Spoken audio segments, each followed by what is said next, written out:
नमस्ते।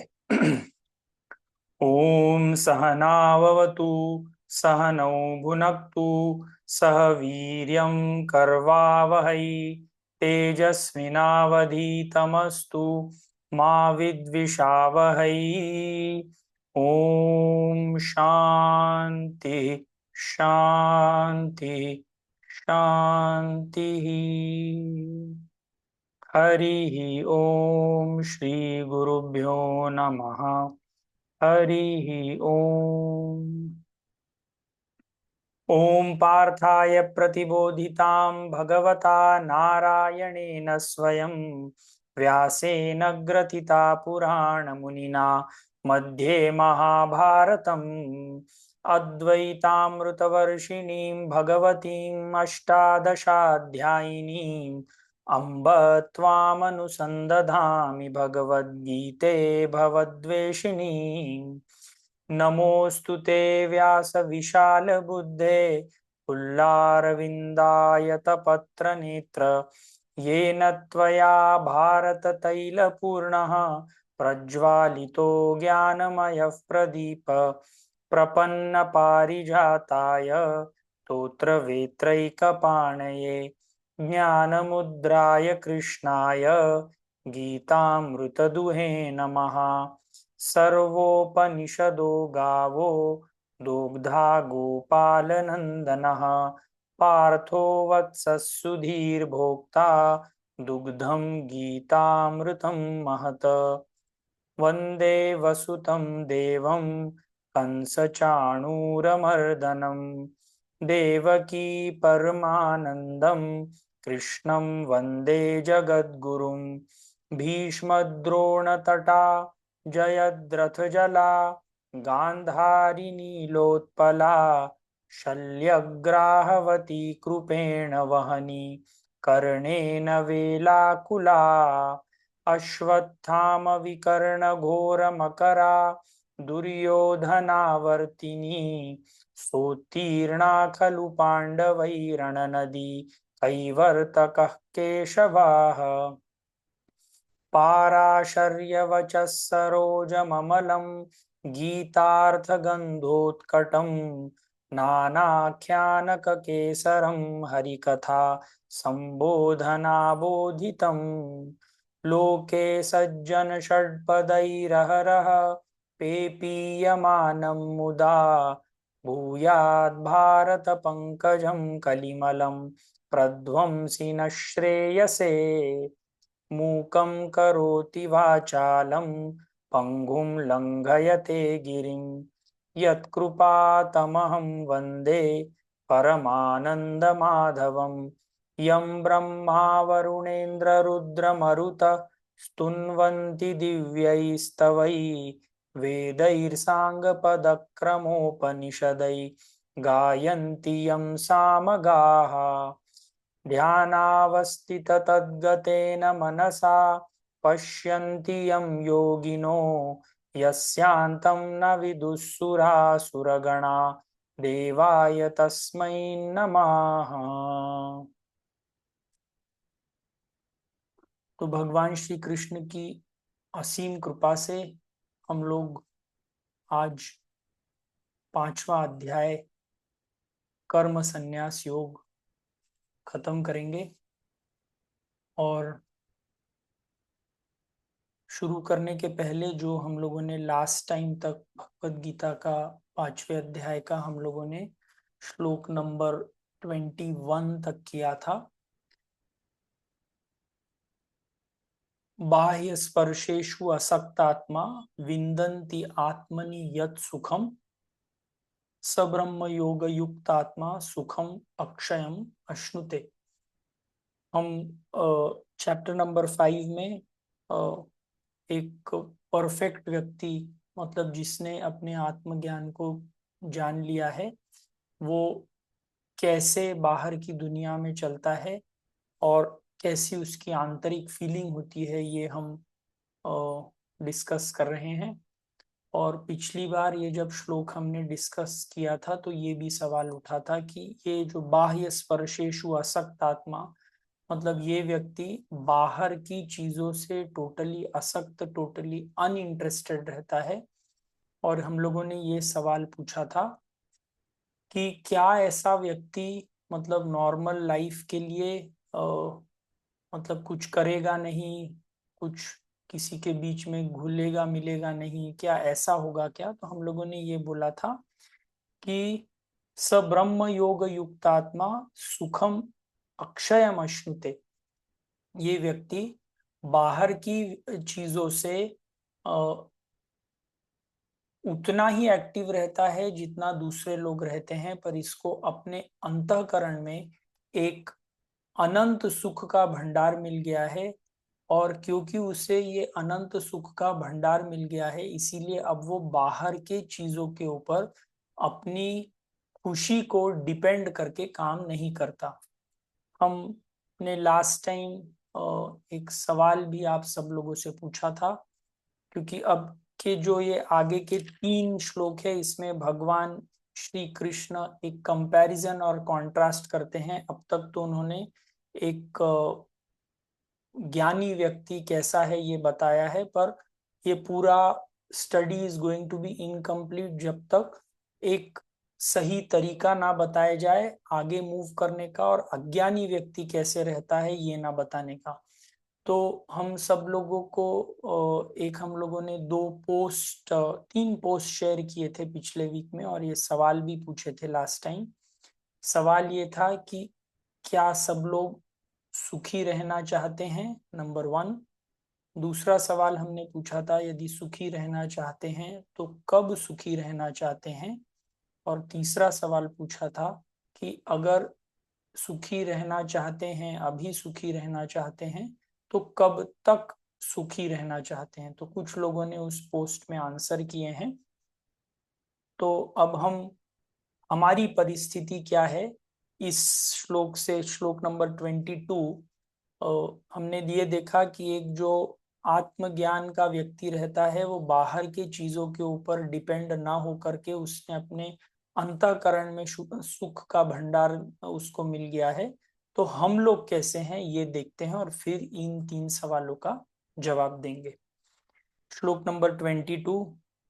ये हि संस्पर्शजा भोगाः दुःखयोनय एव ते आद्यन्तवन्त कौन्तेय न तेषु रमते बुधः। ये हि संस्पर्शजा भोगाः दुःखः योनयः एव ते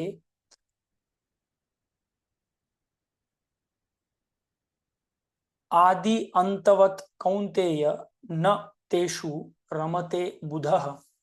तो भगवान श्री कृष्ण कंपेयर और कॉन्ट्रास्ट करते हुए अब बोलते हैं, ये ही संस्पर्शजा भोगा। जो लोग ये अपनी 5 इंद्रियों से मिलने वाले सुख के ऊपर डिपेंड करके काम करते हैं, दुख योनय एवते, वो लोग दुख के गर्भ में जी रहे हैं। और आद्यंतवंत कौन्तेय न तेषु रमते बुध। आद्यंतवंत मतलब ये जो 5 इंद्रियों से सुख मिलने वाला है, ये आद्यंतवंत है। मतलब आद्यंतवंत means it is impermanent, it is not going to last for ever. आद्यंतवंत कौन्तेय न तेषु रमते बुध। तो जो बुद्धिमान व्यक्ति रहता है, वो 5 इंद्रियों के द्वारा जनित जो सुख है उसके ऊपर वो अपना बहुत सारा टाइम बर्बाद नहीं करता। वो अपनी खुशी इन सब 5 इंद्रियों से जनित जो भी हैप्पीनेस है उसके ऊपर वो अपने खुशी को डिपेंड नहीं रखता। तो अब मैं आप सब लोगों से, जो हम लोगों ने ये 3 सवाल पूछे थे, मैं आपसे फिर से पूछना चाहता हूं कि क्या आप सब लोगों को खुश रहना है या दुखी रहना है? हो सके तो आप प्लीज चैट बॉक्स में एंटर कर दीजिए। नंबर 1, दूसरा सवाल है, अगर खुश रहना है, कब खुश रहना है? क्या अभी खुश रहना है, या 1 सेकंड बाद, 1 साल बाद, 10 साल बाद? ये दूसरा क्वेश्चन।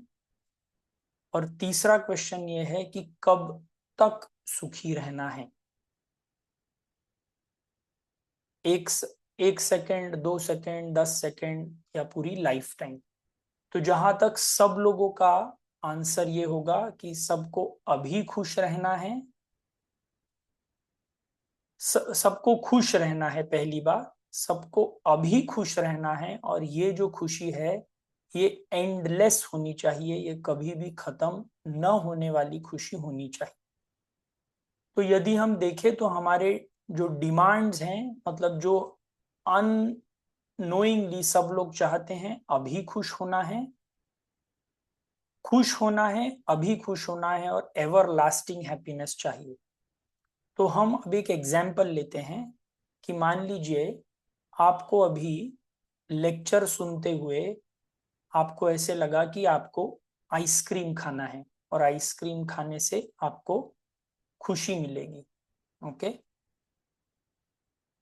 तो अगर आपको मान लीजिए बटर स्कॉच फ्लेवर पसंद है, तो क्या आपको अभी लेक्चर सुनते हुए जैसे ही ये विचार आता है कि आपको बटर स्कॉच मिल जाएगा क्या?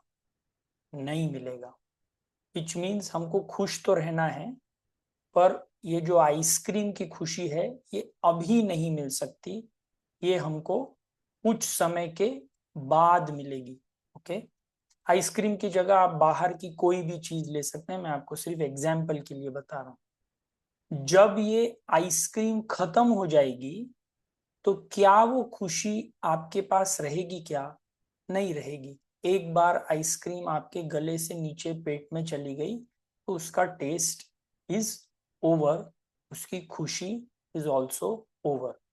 तो हमारी डिमांड क्या थी? हमारी डिमांड थी कि हमको खुश रहना है, हमको अभी खुश होना है, और हमको सदैव एवर लास्टिंग हैप्पीनेस मिलनी चाहिए।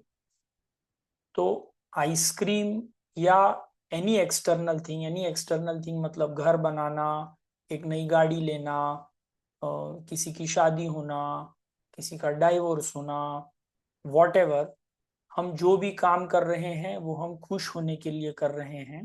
बट अनफॉर्चुनेटली जो भी हम काम करके सोचते हैं कि हम खुश हो जाएंगे, वो ना तो हमको अभी खुशी देता है,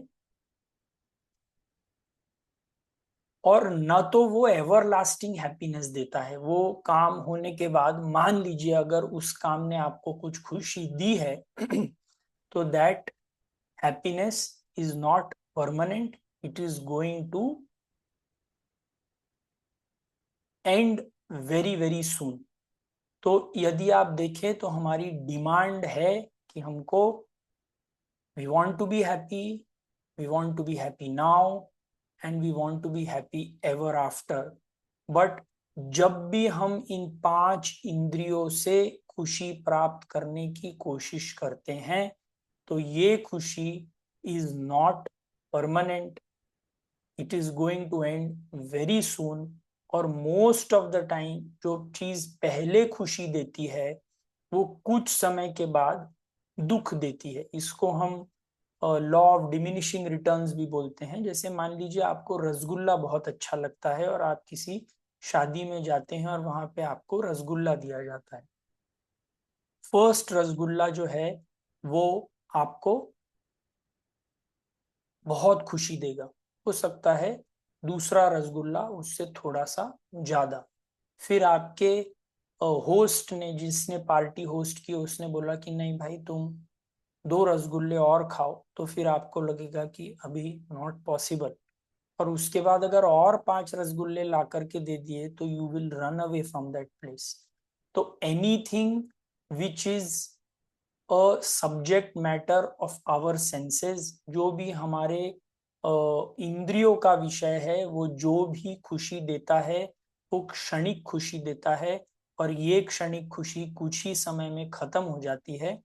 इसीलिए भगवान श्री कृष्ण बोलते हैं आद्यंतवंत कौन्तेय न तेषु रमते बुधः, कि जो बुद्धिमान व्यक्ति रहते हैं वो ये पांच इंद्रियों से मिलने वाले सुख में अपने आप को बहुत ज्यादा फंसाते नहीं हैं और किसी और चीज के लिए अपनी सदैव सर्च शुरू रखते हैं जो उनको अभी परमानेंट हैप्पीनेस देगा और ऐसी हैप्पीनेस जो कभी खत्म नहीं होगी। तो हम सब लोग इस परिस्थिति में हैं, ये ही संस्पर्शजा भोगा दुख योनय एवते। सब लोग अपने सेंस ऑर्गन से खुशी लूटने की कोशिश कर रहे हैं, बट जाने अनजाने में हम ये भूल जाते हैं कि ये जो खुशी है ये कुछ ही समय में दुख में कन्वर्ट होने वाली है। इसीलिए सब सेंसरी ऑर्गन से मिलने वाली खुशी को दुख का गर्भ बताया गया है। तो इसके बाद भगवान श्री कृष्ण इतना सब बताने के बाद अपने को ऐसे लगेगा कि ये तो बहुत ही सब डिसअपॉइंटिंग टाइप ऑफ व्यू दिया हुआ है कि आ, हमको बाहर की चीजों में खुशी नहीं ढूंढनी चाहिए और बाहर की खुशी जो है वो दुख का गर्भ है। मतलब हम अब जो कुछ भी करेंगे हम दुख के गर्भ के लिए ही कर रहे हैं। मतलब कुछ ना, अगर डिपेंड उसके ऊपर हो रहे हैं तो अल्टीमेटली दुख ही मिलना है। तो इसमें फिर भगवान श्री कृष्ण अगले श्लोक में एक प्रैक्टिकल वे बताते हैं कि ये जो मैं तुमको बता रहा हूं अर्जुन, इसके लिए what is the practical thing which you should be applying in your life to get to this stage. तो शक्नोति हैव यः सोढुम् प्राक् शरीर विमोक्षणात् काम क्रोधोद्भवं वेगम् युक्तः स सुखी नरः। शक्नोति इह एव यः सोढुं प्राक् शरीर विमोक्षणात् काम क्रोध उद्भवं वेगम युक्तः स सुखी नरः। तो भगवान श्री कृष्ण अर्जुन को एक प्रैक्टिकल तरीका बताते हैं कि ये जो मैं तुमको, एक तो मैंने तुमको एक आइडियल व्यक्ति कैसा होना चाहिए ये बताया, और जो व्यक्ति अपने इंद्रियों में फंसे हुए हैं वो कैसे हैं वो बताए। अब इस गैप को कंप्लीट करने के लिए तुमको इस लाइफ में क्या करना है वो मैं तुमको एक उपाय बताता हूं। तो भगवान श्री कृष्ण बोलते हैं शक्नोति इह एव यह सोडू। मतलब जब हम बोलते हैं कि आ, हमको यदि खुश होना है तो ये सेंसरी ऑब्जेक्ट से दूर होना है, तो it appears as if it is something very difficult और समथिंग इन द फ्यूचर।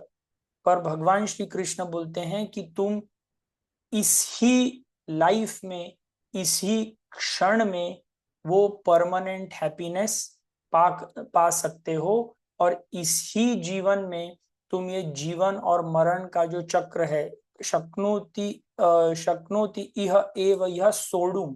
सोडुम मतलब दिस लाइफ एंड डेथ का साइकिल। प्राक शरीर विमोक्षणात् मतलब इस शरीर का त्याग करने के पहले यदि तुमने काम क्रोधोद्भवम वेगम, जो तुम्हारी काम, काम मतलब डिजायर, क्रोध ऑल्सो इज अ टाइप। जब हमारा डिजायर कंप्लीट नहीं होती फॉर वॉट एवर रीजन तो हमको क्रोध आता है। तो काम और क्रोध से उठने वाले जो मन के चेंजेस हैं, जो मन के मैनिफेस्टेशंस हैं, उसके ऊपर यदि तुम कंट्रोल कर लेते हो तो वही नर, वही व्यक्ति एक सुखी व्यक्ति हो सकता है और ऐसा ही व्यक्ति फाइनल गोल तक पहुंच सकता है। तो कई बार जब हम हमारी खुशी किसी ऐसी चीज पर रखते हैं, जैसे मैं यदि एक मर्सिडीज बेंज ले लूं तो मैं खुश होऊंगा, या मैं 50 लाख डॉलर प्रति महीना कमाऊं तो मैं खुश होऊंगा। जब ऐसे सब इमेजिनेशंस रहते हैं तो दिस खुशी what you are talking about is something very temporary, और ये हरदम खत्म होने, ये खत्म हो जाएगा। और ये जो खुशी आप बात कर रहे हैं दुख योनयः एवते, this is a end, happiness which is going to end, और खत्म होने के बाद तुम दुख ही पाओगे। बट काम क्रोधोद्भवम वेगम युक्तः सह सुखी नरः, जो व्यक्ति अपने काम और क्रोध, डिजायर एंड एंगर के ऊपर कंट्रोल कर सकता है, वही एक सच्चा व्यक्ति है। काम और क्रोध एक्चुअली एक ही कॉइन के दो दो फेसेस हैं। मुझे अगर मान लीजिए कोई चीज बहुत शिद्दत से चाहिए, मान लीजिए मुझे एक मर्सिडीज बेंज चाहिए,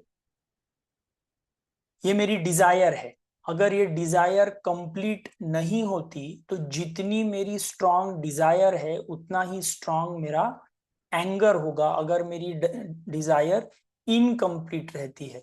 तो जो व्यक्ति पहली बात ये जान लेता है कि उसकी actual happiness does not lie in something which is of the external world, actual happiness lies within himself, तो उसको एक तो डिजायर नहीं रहती। डिजायर नहीं रहती doesn't mean that he will stop working, उसको अपनी सेल्फिश डिजायर्स नहीं रहती। I can still manage to have a Mercedes Benz, पर अगर मर्सिडीज बेंज लेने के पीछे मेरा एटीट्यूड ये है कि इस मर्सिडीज बेंज से मैं मे बी ऐसे अंडर प्रिविलेज लोगों को एक मर्सिडीज बेंज में बिठाऊंगा, तो again this is not a personal desire, this is a desire for the happiness of the general public which is going to come in the next श्लोक। तो जब हम कोई भी कार्य करते हैं और उसमें हमारी desire is not only for our self but it is for the greater good of the community, then somehow that desire always gives you happiness. तो काम और क्रोध, जब कोई डिजायर रहती है और वो अनफुलफिल रहती है, तो उसी जितनी स्ट्रांग डिजायर होगी उतना ही स्ट्रांग अपने को एंगर आएगा। तो क्योंकि इस व्यक्ति ने जान लिया है कि बाहर की जो भी चीजें हैं ये नाशवान हैं and these are not permanent, so his real happiness lies within himself, not in anything outside himself. इसमें शंकराचार्य जी का जो भाष्य है उसमें यदि आप देखें तो उन्होंने इस चीज में बहुत ही स्ट्रॉन्ग वर्ड्स यूज किए हैं। शंकराचार्य जी जो बोलते हैं काम क्रोधोद्भवम वेगम युक्तः सह सुखी नरः, वो बोलते हैं कि जो काम और क्रोध के वेग को कंट्रोल नहीं कर पाता वो नर नहीं है, वो वानर है, means he is a animal. हम जब देखते भी हैं, जब हमको गुस्सा आ जाता है, हम किसी से लड़ना झगड़ना शुरू कर देते हैं, तो we start behaving like an animal. मतलब जैसे एनिमल की इंस्टिंक्ट्स होती हैं वैसे ही हमारी नाक फूलने लगती है, हमारे आंख बड़े हो जाते हैं, हमारा ब्लड सर्कुलेशन ज्यादा हो जाता है, ज्यादा होगा तो हम किसी के साथ मारपीट कर सकते हैं। तो शंकराचार्य जी ने इसमें बोला है कि जो व्यक्ति अपने काम और क्रोध को कंट्रोल नहीं कर पाता वो सुखी क्या होगा, वो तो नर ही नहीं है, ही इज नॉट अ, मतलब उसको मनुष्य जाति में काउंट ही नहीं करना चाहिए, वो एक एनिमल है। और again anger is not something जो कभी आना नहीं चाहिए। एंगर आकर के आप अगर again it is for your selfish purposes then that anger is not good, but if that anger is for correcting yourself, if that anger is for your own self, then it can be a thing to change, आपको change करने में ये मदद कर सकता है। तो एक रियली हैप्पी पर्सन वो रहता है जिसने अपना डिजायर और एंगर को कॉन्कर कर लिया है, ना कि जो व्यक्ति जिसके पास बड़ी गाड़ी है, बहुत पैसे हैं, बहुत धन दौलत है, बहुत ऐश्वर्य है, वो व्यक्ति एक्चुअली हैप्पी नहीं रहता। एक्चुअल लाइफ में यदि आप देखेंगे कि जिनके पास ये सब चीजें रहती हैं, most of the time they are very very uncomfortable in life, they have got all sorts of diseases, सोने के लिए सोने की पिल्स लेनी पड़ती हैं और बाकी के बहुत सारे प्रॉब्लम रहते हैं। तो अब श्लोक नंबर 24 में वो एक ये 3 श्लोक हो गए। पहले इसमें उन्होंने जो बाहरी चीजों के ऊपर डिपेंड करके अपनी खुशी रखते हैं, ये ही समस्पर्शजा होगा, इसकी परिस्थिति बताई।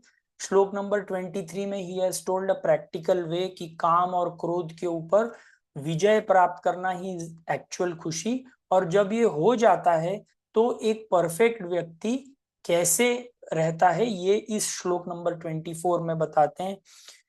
योऽन्तः सुखोऽन्तरारामः स्थान्तज्योतिररेव यः स योगी ब्रह्मनिर्वाणम् ब्रह्मभूतोऽधिगच्छति। यह अंतः सुखः अंतः आरामः तथा अंतः ज्योति एव यह सह योगी ब्रह्म निर्वाणम ब्रह्मभूतः अधिगच्छति। तो जो व्यक्ति अपने अंदर के सुख में, अपने रियल आइडेंटिटी में, अपनी true identity which is the identity of that you are the energy giver, you are the atma, you are not the body, you are not the mind, you are not the intellect. ये body, mind and intellect are just एक प्रकार के mask आपके ऊपर लगाए हुए हैं। कभी आप बॉडी की तरह बिहेव करते हैं, कभी आप माइंड की तरह बिहेव करते हैं, कभी आप इंटेलेक्ट की तरह बिहेव करते हैं, but your true identity is the person who is wearing the mask. तो who is wearing the mask? This atma, the energy giving source is the person who is attached with all these things. तो ये बोलते हैं कि जिसने अपने true nature को पहचान लिया है, यह अंतः सुख अंतर आराम तथा अंतः ज्योति, जिसने अपने इस आंतरिक सुख को पहचान लिया है, ये अपने अंदर में रहने वाले ईश्वर को, उससे एकत्व हो गया है, वही एक व्यक्ति है जो सही मायने में खुश है। और वही एक व्यक्ति है जो ब्रह्म ब्रह्म तक पहुंचेगा। तो इसमें जो ये अंतः सुखो अंतराराम, हम कई बार बोलते हैं दैट हम लाइफ में जो भी एक्टिविटी करते हैं, वो एक्टिविटी जो है it is most of the time in something external. जैसे मान लीजिए आपको कहीं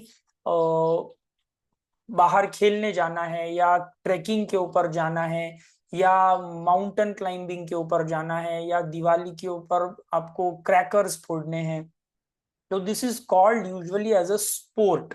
स्पोर्ट मतलब when you are trying to gain happiness from the outside world, it is a sport.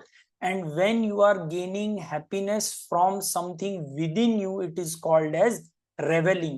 तो जो व्यक्ति शांत मन से अपनी आंखें बंद करके अपने ट्रू आइडेंटिटी के ऊपर कॉन्टेम्पलेट, चिंतन मनन करता है, वो जिस प्रकार का खुशी का एहसास कर रहा है, वो खुशी is not at all dependent on anything outside of the world. और ये ऐसी खुशी है जो आपको 24/7 right now it is available, and it is going to be available for the time you are over here. तो भगवान श्री कृष्ण अर्जुन से बोल रहे हैं कि तुमको, जब तुम इतने ज्यादा खुशी के हकदार हो, तो क्यों इन छोटी छोटी चीजों में कि मैं ये युद्ध जीतूंगा कि नहीं, मैं किसको मतलब मेरे चाचा चाची मामा मामी इन लोगों को मैं मार करके क्या ही युद्ध के बाद बचूंगा। तो why are you thinking about all these small things? You are happiness right now, even when you are fighting this war, only you have to control your काम एंड क्रोध से उद्भव होने वाले जो ये डिस्टर्बेंसेस हैं, इनको यदि तुम कंट्रोल कर लोगे तो तुमको तुम्हारा ट्रू नेचर अभी इमीडिएटली पता चल जाएगा। तो कई बार ये मेरे मन में आता है कि ये जो बोलते हैं कि काम और क्रोध उद्भवम वेगम, वही सुखी क्यों रहता है? मान लीजिए अगर मुझे आपको देखना है और मेरे चश्मे के ऊपर धूल चढ़ी है, तो आप सामने होते हुए भी मैं आपको देख नहीं सकता, क्लियरली देख नहीं सकता, क्योंकि मेरा इंस्ट्रूमेंट जिससे मैं आपको देख रहा हूं that is not a proper instrument, it is not clean. Similarly, ईश्वर तक पहुंचने के लिए हमको मन की जरूरत रहती है, और जब तक मन में ये काम और क्रोध, ये चश्मे के ऊपर धूल की तरह मन के ऊपर जो इम्प्योरिटी है, दैट इज दिस काम एंड क्रोध, likes and dislikes, these make the mind impure. तो जिस दिन काम और क्रोध इसके ऊपर आपको परफेक्ट कंट्रोल आ जाएगा, that is the time you will realize that your true identity is not this body, not this mind, not this intellect. You are something much much higher. तो अब श्लोक नंबर 25, जिसमें जो व्यक्ति ये अंतर अपने मन में कॉन्स्टेंटली रेवल कर रहा है, उसके बारे में आगे बोलते हैं। लभन्ते ब्रह्म निर्वाणम ऋषय क्षीण कल्मषाः छिन्न द्वैधा यतात्मानः सर्वभूत हिते रताः। लभन्ते ब्रह्म निर्वाणम ऋषयः क्षीण कल्मषाः छिन्न द्वैधा यतात्मानः सर्वभूत हिते रताः। तो अब इसी व्यक्ति की वो फाइनल परिस्थिति बताते हैं। तो यदि हम देखें तो तीसरे चैप्टर से भगवान श्री कृष्ण कितनी बार ये चीज बोल चुके हैं कि काम क्रोध से, जो भी काम क्रोध वियुक्ता नाम, और बहुत सारी चीजें जिसमें एवरी टाइम अपने लाइक्स और डिसलाइक्स से आप दूर रहें। और कांस्टेंट मेंशन इसका होता है कि हमको हमारी जब तक प्योरिटी ऑफ माइंड, जब तक हम हमारे मन में प्योर नहीं है, तब तक it is impossible to reach brahman, मतलब to realise your true nature. इसमें यदि मैं आपको एक छोटा सा और एग्जांपल दूं कि मान लीजिए आपको रात को सोना है, तो सोने के लिए अगर if you are very worried, कोई तो लाइफ में ऐसी चीज है जिससे आपको बहुत टेंशन आ रहा है, तो आप बेड के ऊपर जाते हैं, पर बेड के ऊपर जाने के बाद भी आपको नींद नहीं आती, क्योंकि mind is constantly engaged in something which is outside and it cannot come to rest. Similarly ऐसे मतलब इन्हीं लोगों को स्लीपिंग पिल्स की जरूरत पड़ती है, क्योंकि वो अपने थॉट्स को डिस्कनेक्ट नहीं कर पा रहे हैं अपने आप से, इसीलिए स्लीपिंग पिल्स लेकर के उनको अपने मन को डिस्कनेक्ट करना पड़ता है। तो अगर इफ हम इस नींद को ब्रह्मन से कंपेयर करें, तो जो एक इम्प्योर माइंड है, इम्प्योर माइंड मतलब जिसमें बहुत सारे लाइक्स एंड डिसलाइक्स हैं, जिसमें बहुत सारा राग द्वेष है, ईर्ष्या जलन, ये सब भरा हुआ है, तो इस प्रकार के मन से आप ब्रह्मन तक पहुंचने के लिए इट इज इम्पॉसिबल। लाइक आपका जब mind is solid with all these thoughts, आप सो नहीं पाते।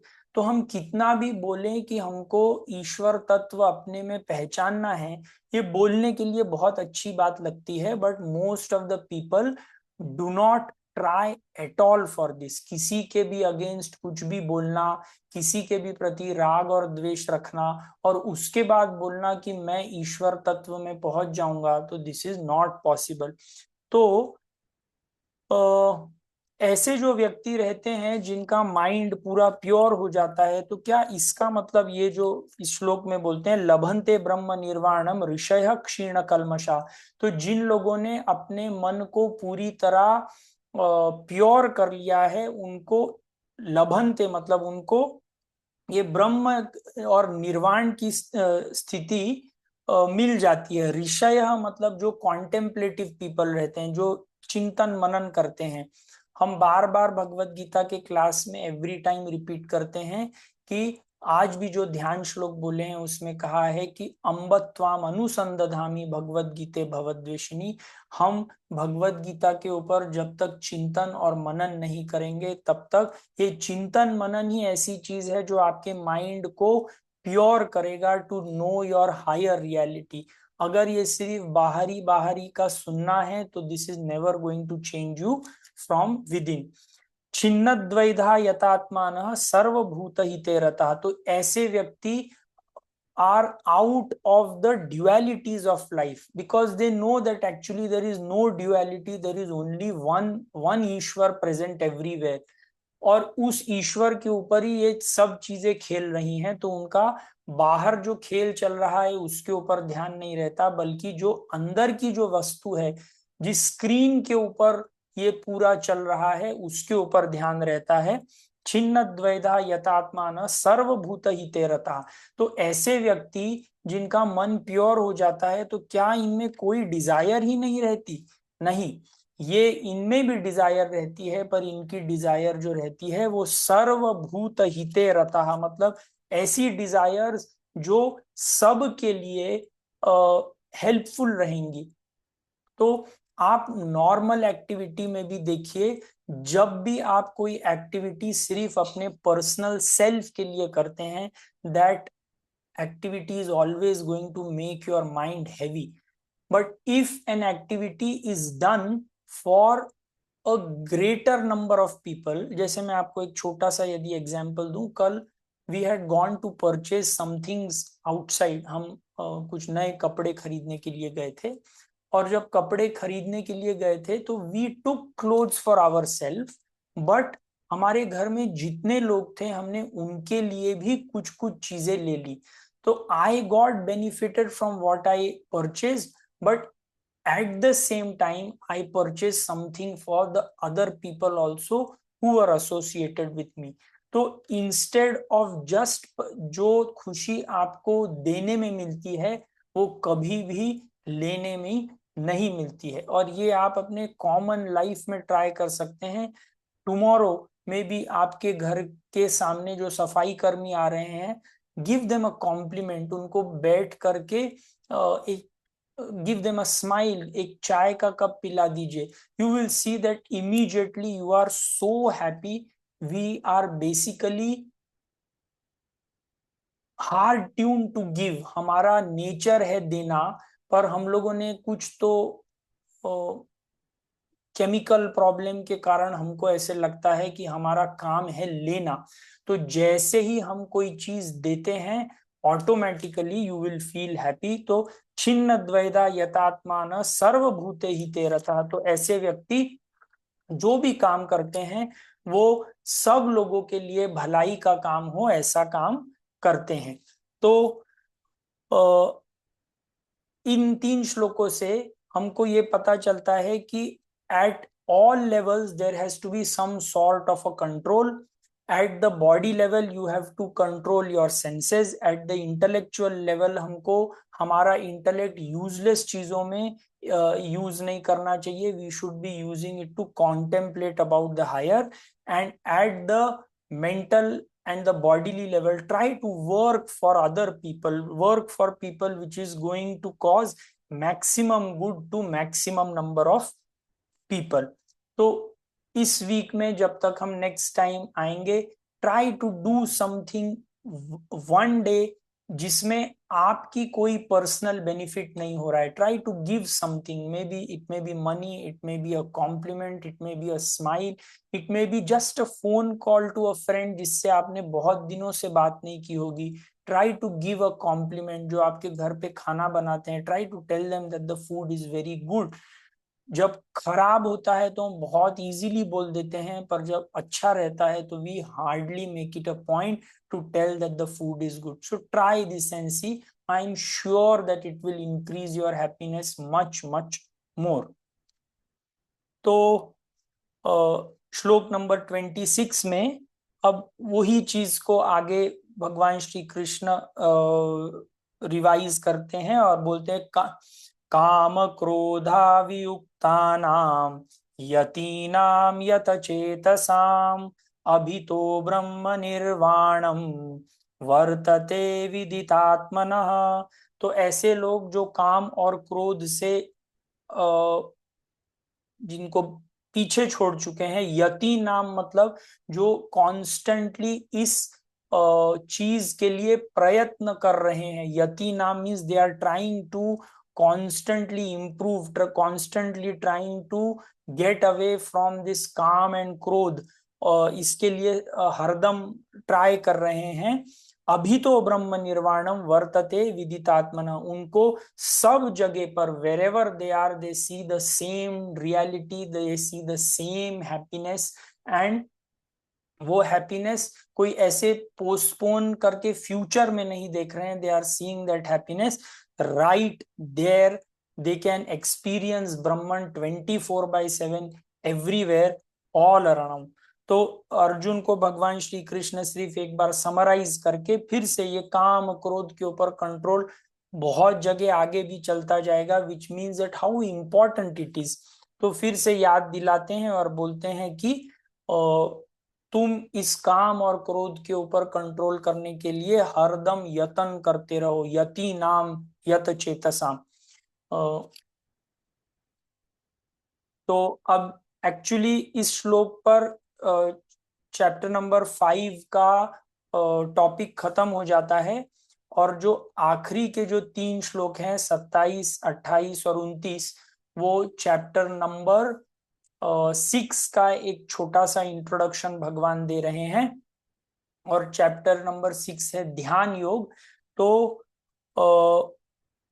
अगर हम भगवत गीता का जो प्रेजेंटेशन देखें तो पहला चैप्टर और दूसरे चैप्टर के 13वें श्लोक तक हमारी प्रेजेंट कंफ्यूजन की स्थिति दी गई है, अर्जुन के प्रॉब्लम्स और टोटल कंफ्यूजन।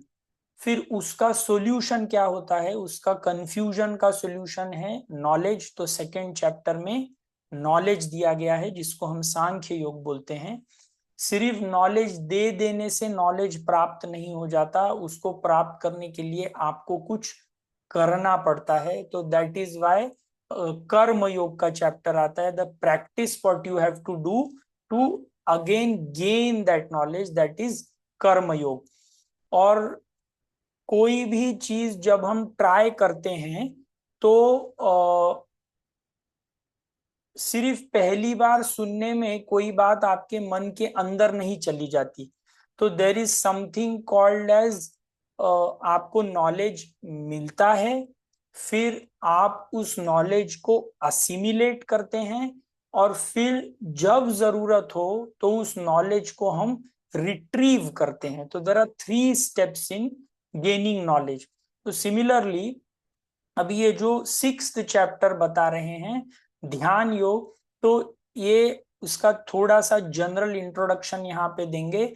और ये जो कुछ नॉलेज हम लोगों को मिल रहा है, इसको यदि हमको अंतर ध्यान करना है, अगर ये नॉलेज अपने खुद का करना है, तो इसके लिए ध्यान का अभ्यास करना बहुत जरूरी है। तो इसमें छोटा सा इंट्रोडक्शन ध्यान का भगवान श्री कृष्ण देते हैं। स्पर्शान् कृत्वा बहिर्बाह्यान् चक्षुरैचा चक्षुर्चैवान्तरे भ्रुवोः प्राणापानौ समौ कृत्वा नासाभ्यन्तरचारिणौ यतेन्द्रियमनो बुद्धिः मुनिर्मोक्षपरायणः विगतेच्छा भयक्रोधः यः सदा मुक्त एव सः।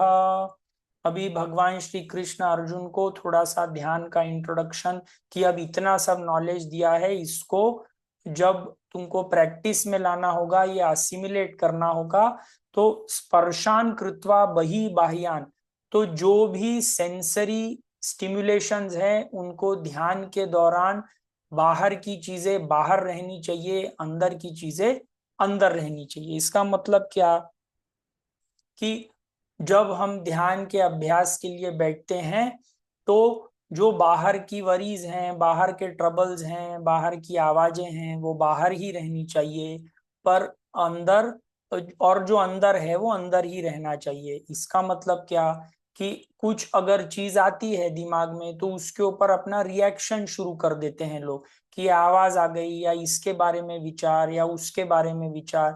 So try and disconnect yourself from everything outside. स्पर्शान कृत्वा बहि बाह्यान चक्षुच एव अंतरे। चक्षुच आंख, चक्षु मतलब आंख, आंख धीरे से बंद करो। प्राणापानौ समो कृत्वा नासाभ्यंतरचारिणौ। प्राणापानौ समो कृत्वा, प्राण मतलब अंदर लेना, समान मतलब सांस बाहर निकालना।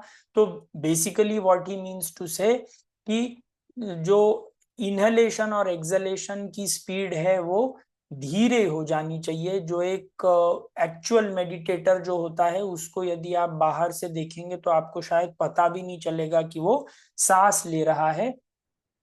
यतेन्द्रिय मनोबुद्धि मुनि मोक्ष परायण।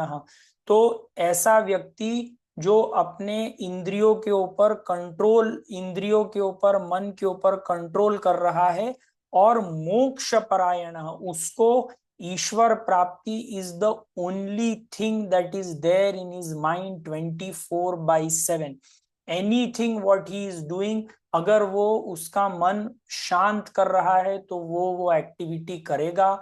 अगर उसका मन किसी चीज से अशांत हो रहा है तो वो ये एक्टिविटी नहीं करेगा। विगत इच्छा भय क्रोध यह सदा मुक्त एवच। तो वो अपनी सब इच्छाओं और अपनी कामनाओं से जो उसको इस गोल से बाहर लेकर के जा रही हैं, इन सब कामनाओं का, इच्छाओं का वो त्याग कर देता है और भय और क्रोध भी चला जाता है। और ऐसा व्यक्ति सदा मुक्त, मतलब इस जीवन में रहते हुए भी वो एक मुक्त व्यक्ति की तरह ही काम करता है। तो अब ये उन्होंने ध्यान की बाहरी मेंटल प्रिपरेशन और फिजिकल प्रिपरेशन बता दी। अब नेक्स्ट जो श्लोक है कि ध्यान किसका किया जाए। हम ध्यान कर तो रहे हैं, पर क्या आंखें बंद करके हम विषयों के बारे में ध्यान करने लगे क्या? तो नहीं, ध्यान किसका करना है। श्लोक नंबर 29, भोक्तारं यज्ञ तपसा सर्वलोक महेश्वरम सुहृदं सर्वभूतानां ज्ञात्वा मां शान्तिमृच्छति। तो ध्यान का टॉपिक क्या होना चाहिए? भोक्तारम यज्ञ तपसाम सर्वलोक महेश्वरम सुहृदम सर्वभूतानां ज्ञात्वा माम शांतिम पृच्छति। तो ध्यान का टॉपिक ईश्वर होना चाहिए, मन की शांति होनी चाहिए। कई लोग आंखें बंद करके कल क्या खाना है या इससे लड़ाई झगड़ा कैसे करना है इसके ऊपर ध्यान करते हैं। तो ध्यान का जो विषय है वो परमेश्वर होना चाहिए। और इसमें जो परमेश्वर और आवर ट्रू आइडेंटिटी, हमारी जो ट्रू आइडेंटिटी है उस चीज के ऊपर हमारा ध्यान होना चाहिए। तो कई बार आपने देखा होगा कि जो लोग किसी पार्टी में जाते हैं या लेडीज कहीं पे जाती हैं तो अपने चेहरे के ऊपर बहुत सारा मेकअप कर लेती हैं। और आप एक्टर्स और एक्ट्रेसेस को देखेंगे तो कभी आपने उनको किसी मूवी में देखा तो आपको उनका चेहरा टोटली अलग दिखता है और रियलिटी में हमारा चेहरा टोटली अलग रहता है। तो हमने हमारी जिंदगी में इस आत्मा ने अलग अलग मन, बुद्धि और शरीर के अलग अलग मास्क बना करके रख लिए हैं। जिस दिन हमको ये पता चल जाएगा कि ये जो मास्क है ये सब टेम्पररी है और हमारी real identity is the person who is without any mask, that is the परमात्मा, उस दिन हमारे सब प्रॉब्लम्स खत्म हो जाएंगे। तो ध्यान का टॉपिक, ध्यान का विषय भोक्तारम यज्ञ तपसा, हम जो भी यज्ञ कर रहे हैं उसका जो फल होता है वो ईश्वर अपने को दे रहा है। तो सर्वलोक महेश्वरम, तो इस जो सर्व लोगों का, सर्व लाइफ का जो ईश्वर है वो ध्यान का टॉपिक होना चाहिए।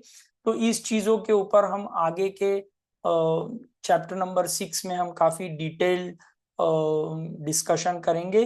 बट इन शॉर्ट जो चैप्टर नंबर 5 ने हमको पूरा बताया है ज्ञान संन्यास योग, जिसमें हम बोलते हैं कि हमारी जो अटैचमेंट है to the work that needs to be given up, not the work at all. ये अर्जुन ने जो सवाल पूछा था कि क्या मुझे कर्म करना चाहिए या कर्म संन्यास, मतलब क्या मुझे कर्म छोड़ देना चाहिए, तो इस पे भगवान श्री कृष्ण ने पूरा चैप्टर बताया है। और final thing is that everybody has to work. There is no choice that you will not do work. What we have to give away is the attachment to the work, not the work itself. और काम और क्रोध जो हमारे mind में जो modifications आते हैं, because we get attach to the work, if we somehow get detached to the work and we work completely, तो काम और क्रोध आते नहीं है, and that is the time we are actually free. तो आज ये चैप्टर नंबर 5 खत्म होता है। इसका आखिरी श्लोक जो हर एक चैप्टर में आता है वो ओम तत्सदिति श्रीमद्भगवद्गीतासु उपनिषत्सु ब्रह्म विद्याया योग शास्त्रे श्री कृष्णार्जुन संवादे कर्म संन्यास योगो नाम पंचमोऽध्यायः। तो आज ये पूरा चैप्टर शांति पाठ के पहले एक भगवत गीता की आरती करते हैं and then we will finish with shanti path. ओम जय भगवद गीते मैया जय भगवद गीते हरि कमल विहारिणी सुंदर सुकुनीते ओम जय भगवद गीते कर्म सुमर्म प्रकाशिनी कामासक्ति हरा तत्व ज्ञान विकाशिनी विद्या ब्रह्म पदा ओम जय भगवद गीते निश्चल भक्ति निधायिनी निर्मल मलहारी शरण रहस्य प्रदायिनी सब विधि सुखकारी ओम जय भगवद गीते राग द्वेष विदारिणी कारिणी मोद सदा भव भय हरिणी तारिणी परमानंद प्रदा ओम जय भगवद गीते आसुर धावनी राशिनी नाशिनी तम रजनी दैवी सद्गुणदायिनी हरि रसिका रजनी ओम जय भगवद गीते समता त्याग सिखावनी हरिमुख की बानी सकल शास्त्र की स्वामिनी श्रुतियों की रानी ओम जय भगवद गीते दया सुधा बरसाविनी मातु कृपा की जय हरिपद प्रेम दान कर अपनों कर लीजे ओम जय भगवद गीते ओम जय भगवद गीते गीता मैया की जय श्री कृष्णचंद्र भगवान की जय। ओम पूर्णमदः पूर्णमिदं पूर्णात् पूर्णमुदच्यते पूर्णस्य पूर्णमादाय पूर्णमेवावशिष्यते ओम शांति शांति शांति हरि ओम श्री गुरुभ्यो नमः हरि ओम।